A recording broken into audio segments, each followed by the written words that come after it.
कल्याण के इस रीजेंसी मैदान में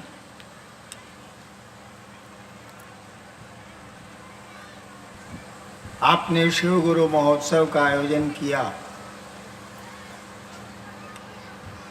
और मेरा सौभाग्य कि मुझको इसमें शामिल होने का अवसर मिला।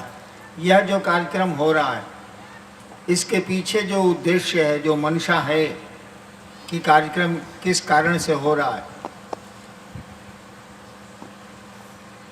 इसके पीछे एक ही मंशा है, एक ही लक्ष्य है, एक ही प्रयोजन है कि जिस महादेव की बात, जिस शिव की बात और उनकी पूजा कई हजार वर्षों से हमारे आपके घरों में होती आई है, उसी शिव के बारे में बहुत पहले से कहा जा रहा है कि वो गुरु हैं, जगत गुरु हैं, आदि गुरु हैं, गुरुओं के गुरु हैं, इत्यादि बहुत सारे शब्द उपाधियां इस्तेमाल की गई हैं।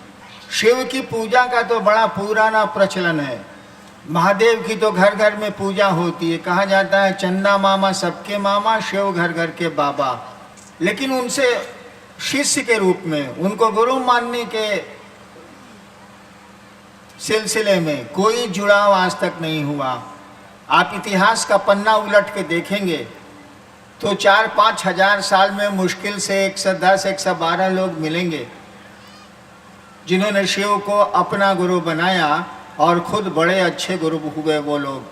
लेकिन आम आवाम में, आम लोगों में शिव को गुरु मानने की बात नहीं आई, ये सिलसिला नहीं शुरू हुआ। यह कार्यक्रम, ये शिव गुरु महोत्सव के आयोजन का यही उद्देश्य है कि लोगों को ये सूचना दी जाए, लोगों को समझाने और सुनाने की कोशिश की जाए कि जिस महादेव की पूजा घर घर में होती है वो गुरु भी है और उसे अपना गुरु बड़ी आसानी से बनाया जा सकता है।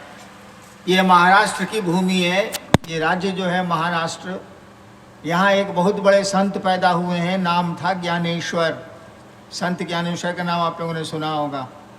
उन्होंने बहुत पहले कहा था, आप समझने की कोशिश करिए, उन्हीं की लाइन में बोल रहा हूँ। शिव, मुझको मराठी तो आती नहीं, माफ़ी चाहूँगा। शिव द्वारा उपदिष्ट ब्रह्म विद्या, यानी शिव जो उपदेश देते हैं, उन्होंने जो उपदेश दिया है या देते हैं, उपदिष्ट जो उपदेश दिया गया हो, शिव द्वारा उपदिष्ट ब्रह्म विद्या जो दया से सर्वदा आर्द्र है। आर्द्र माने भींगा हुआ, कपड़े को पानी में डाल दीजिएगा तो भींग जाएगा, उसको बोलते हैं आर्द्र। इसी से वह आर्द्रता, ह्यूमिडिटी जो आप पढ़ते हैं वायुमंडल में। शिव द्वारा उपदिष्ट ब्रह्म विद्या जो दया से सर्वदा आर्द्र है, भींगी हुई है दया से, वो संसार में सदैव विजयनी है, वो संसार में सदैव विजयनी है। हम उसे बारंबार नमस्कार करते हैं। यहीं के संत थे ज्ञानेश्वर, सब लोग जानते हैं, बहुत पहले फिल्म भी बनी थी। उन्हीं की पंक्ति में बोल रहा हूँ। शिव द्वारा उपदिष्ट ब्रह्म विद्या, शिव जो ज्ञान देते हैं, शिव जो उपदेश देते हैं उस परमात्मा के बारे में, शिव द्वारा उपदिष्ट ब्रह्म विद्या जो दया से सर्वदा आर्द्र है, भींगी हुई है, वह संसार में सदैव विजयनी है। हम उसे बार बार नमस्कार करते हैं। उसी शिव गुरु की बात करने के लिए आयोजन हुआ है और हम लोग उसी शिव गुरु की बात सुनाने और समझने और समझाने की कोशिश में यहाँ तक पहुँचे हैं। आपको इस बात पे आश्चर्य होगा कि मैंने जब शिव को गुरु माना था, मुझको खुद पता नहीं था कि शिव गुरु हैं। न मैंने कहीं पढ़ा था, न मैंने कहीं सुना था, मुझको कुछ पता नहीं था। श्मशान जाता था बचपन से, ढेर सारे अघोरियों और तांत्रिकों और गुरुओं के साथ रहा था मैं। अचानक 15 साल के बाद एक बार रात में स्मशान में एक ख्याल मुझको आया, ख्याल आया, बस सोचा मैंने और कुछ नहीं, सोचा। और स्मशान में आदमी अकेले होता है, वहाँ महफिल नहीं होती। मेरे मन में एक ख्याल आया था कि गुरु भगवान होते हैं, गुरु ब्रह्मा गुरु विष्णु गुरुदेव महेश्वर, सुना ही हम लोगों ने, बचपन में संस्कृत में पढ़ा है। गुरु भगवान होते हैं तो ये भगवान गुरु क्यों नहीं है? केवल मैंने सोचा, गुरु भगवान होते हैं तो ये भगवान गुरु क्यों नहीं है? क्यों सोचा इसको छोड़ दीजिए, लेकिन सोचा। मैंने सुना था भगवान शिव को कहते हैं, सुना था, अब समझा दूंगा, लेकिन उस दिन केवल सुना था। मैंने सुना था कि भारत का अध्यात्म, मैं इतिहास का विद्यार्थी भी रहा हूं कॉलेज में, भारत का अध्यात्म शिव को ईश्वर कहता है, महेश्वर कहता है, और महेश्वर को शिव कहता है। शिव ईश्वर शब्द का ही द्योतक है, उसी का पर्यायवाची। तो मैंने सुना था कि शिव भगवान को कहते।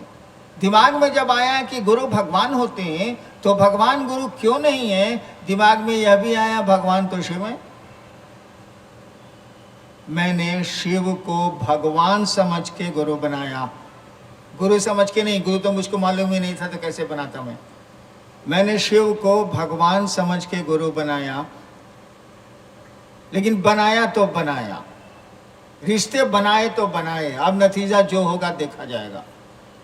डर भी था, आपकी तरह मुझको भी ये बात मालूम थी कि शिव न दिखता है न बोलेगा, तो हमको समझाएगा कौन, हमको मंत्र कौन देगा, हमको प्रक्रियाएं कौन बताएगा।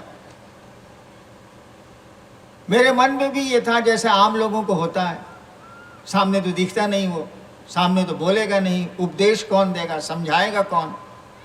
लेकिन मेरे साथ लाचारी थी, मैं क्या करता। बहुत सारे जो मुझको गुरु मिले थे, मुझको जो मिले थे, मेरे मन को रास नहीं आया, और नतीजन मैंने शिव भगवान को गुरु मान लिया, शिव को गुरु मान लिया। शिव गुरु है ये मुझको नहीं मालूम, लेकिन मान लिया तो मान लिया। माना तो 3 शर्त भी मैंने रखी। आदमी शर्त कब बनाता है, कंडीशन कब बनाता है, जब वो धोखा खाता है। आप मोटरसाइकिल चलाइए, एक बार मैं मोटरसाइकिल से जा रहा था, घास पर ओस पड़ी थी, थोड़ी तेज थी मोटरसाइकिल, घास पर ही मोड़ना था मुझको मोटरसाइकिल को। मैंने मोटरसाइकिल मोड़ी और मैं फेंका गया, गिर गया ओस पर, मोटरसाइकिल का चक्का स्लिप कर गया। उसके बाद जब भी मैं मोटरसाइकिल चलाता था, जब भी घास मुझको मिलती थी, भले ओस पड़ी हो या नहीं पड़ी हो, गाड़ी को 4 नंबर से 2 नंबर में मैं ले आता था कि कम से कम धीमा तो चलेगा, हमारा मुंह कान तो नहीं भसकेगा। तो मैंने भी शर्त बनाई शिव को गुरु मान के। मैं भी धोखा खाया था, इसीलिए मैंने शर्त बनाई। उसी समय बनाई जब मैंने उनको गुरु माना था, रात के 2 बजे श्मशान में, आराम के पास एक श्मशान है गांगी, उस समय मैं कानून का विद्यार्थी था, लॉ कॉलेज में पढ़ता था। पहली शर्त बनाई कि आप महादेव जो आप फोटो में दिखते हैं ना, वैसे बन के आदमी के रूप में आइएगा तो हम आपसे कुछ नहीं सीखेंगे। यानी तस्वीरों में जो शिव दिखता है वैसा आप आएंगे मेरे सामने, वैसे आएंगे तो मैं आपको गुरु नहीं बनाऊंगा, क्योंकि मैंने प्रेत देखे हैं श्मशान में आपके उस रूप में। दूसरी शर्त मैंने बनाई कि आदमी के रूप में आइएगा और कहिएगा कि मैं ही महादेव हूं, मैं आपको गुरु नहीं मानूंगा। तीसरी शर्त बनाई कि शिक्षक बदल लिया है तो आप पुरानी पढ़ाई नहीं पढ़ेंगे। यानी जो तंत्र मंत्र श्मशान गए हैं 14-15 साल, जितना मंत्र जपे हैं, जितनी क्रियाएं की हैं, अभी के बाद नहीं करेंगे। कहे कि अब मास्टर बदल लिया, मास्टरवा ने का बताएगा तो करेंगे, नहीं तो नहीं करेंगे, बात साफ। 6ठा से 7वां में गए तो 6ठा किताब काहे पढ़ेंगे, अब 7वां में देखा जाएगा। और आप जानते हैं, हम भी जानते हैं कि शिव ना सामने दिखता है ना वो बोलता है। मनौतियाँ तो सारी पूरी करता है वो, लेकिन बिना दिखे बिना बोले। इसी बीच में मैं बिहार सरकार के भारत सरकार में बैठा तो इंडियन पुलिस सर्विस में आया, उससे हटा तो बिहार सरकार में डिप्टी कलेक्टर हो गया, नौकरी में चला। लेकिन मैं बैठ के बहुत रोता था। 15 साल गंवा दिया उधर श्मशान में। शिव को गुरु माना तो यहाँ भी लफड़ेबाजी, यहाँ भी कुछ नहीं है, तो मैं बैठ के रोता था। इसके बाद की कहानी बड़ी लंबी। 8 साल बीत गए। 74 में मैंने माना था, 82 आ गया, 8 साल बीत गए। मैंने किसी को भी नहीं कहा कि मैंने शिव को गुरु बनाया, किसी आदमी को नहीं कहा कि मैंने शिव को गुरु बनाया। जबकि बहुत मेरे मित्र थे, स्मशान वगैरह में जाने के चलते बहुत हर जगह बहुत मेरे दोस्त हो गए थे मसानी लोग। किसी को मैंने नहीं कहा कि मैंने शिव को गुरु बनाया है, क्योंकि मुझको लगता था यहाँ भी ठगी है, यहाँ भी गड़बड़ है। 8 साल के भीतर मुझको लगा कि ये तो बोलता भी है, ये तो सब करता है, बिना शरीर के सब करता है ये। और 8 साल के भीतर मुझको लगा कि ये तो गुरु है, दिखता नहीं है, बोलता नहीं है, लेकिन ये जो समझाता है ये तो कोई नहीं उतना नहीं सब बढ़िया से समझा सकता। और मैंने तब लोगों को कहना शुरू किया कि शिव को आप अपना गुरु बनाइए। उस शिव को जिसकी पूजा हमारे आपके घरों में होती है, उसी महादेव को अपना गुरु बनाइए। और बनाने में क्या लगता है? आप सोचिए, मैंने शिव को गुरु कैसे बनाया था। मैंने शिव को, जो आदमी दुनिया में ये बात कह रहा है कि शिव को आप गुरु बनाएं, उस आदमी ने शिव को गुरु कैसे बनाया? कौन से सूत्र थे उसके पास, कौन से उपाय थे उसके पास? कुछ तो नहीं था। केवल सोचा था कि हम शिव को आज से गुरु मानेंगे, शिव मेरे गुरु हैं। आज सोच लिया तो अब सोच लिया, मान लिया तो मान लिया, अब इसमें बदलेंगे कौन चीज? बस सोचना है, केवल सोच लेना है कि हे महादेव आप मेरे गुरु हैं, हम पर दया कर दीजिए। और क्या मांगेंगे अपने गुरु से हम? आप दया कर दीजिए। मैंने तो इतना ही भर किया, और आज पूरी दुनिया में कह तो रहा हूँ घूम घूम के कि आप शिव के शिष्य बनिए, शिव को अपना गुरु बनाइए, वो गुरु है। और कुछ छोड़ने, कुछ पकड़ने की जरूरत नहीं है, केवल इस सोच पर खड़ा रहना है, इस विचार पर खड़ा रहना है। जैसे बंगाल में रविंद्रनाथ ठाकुर ने कहा था, नोबेल प्राइज विनर, कि आमी नटराजेर चेला, मैं महादेव नटराज का शिष्य हूँ। आमी नटराजेर चेला, बंगला में है, आमी नटराजेर चेला। ठीक उसी तरह से मन में ये विचार केवल कायम रहे, और विचार कायम रहना चाहिए। टूट जाएगा तो सब मन खत्म हो जाएंगे। यह विचार कि कोई मेरा बेटा है, जिस दिन आपके हमारे मन से हट गया तो बाप बेटे का संबंध खत्म हो जाएगा। बहुत लोगों को होता है, जिसका फिर इलाज भी होता है। लोग भूल जाते हैं कि कोई मेरी पत्नी है, कोई मेरा बेटा है, कोई मेरी माँ है, कोई बाप है, तो लोग उसको मेंटल इलाज कराते हैं, तब उसकी याद आती है और तब व्यवहार वो ठीक करता है। तो इस विचार को कि शिव मेरे गुरु हैं, हमको आपको तरोताज़ा रखने की ज़रूरत है, और यही हमको आपको शिव का शिष्य बनाता है। मैं तो वैसे ही बनाऊं।